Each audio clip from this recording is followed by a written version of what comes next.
estás? Qué bueno que me hayas podido contestar.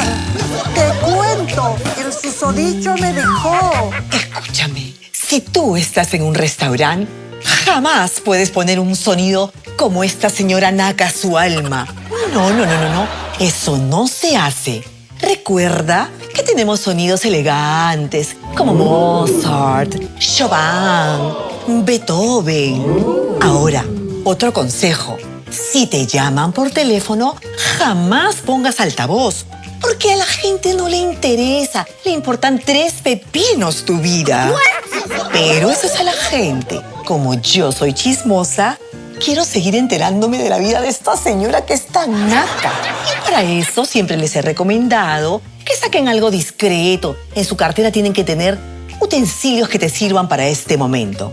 Entonces, volteamos unos 45 grados rectos, sacamos nuestro aparato y nos seguimos enterando de la vida de la señora. Me dejó hasta sin la leche de los niños.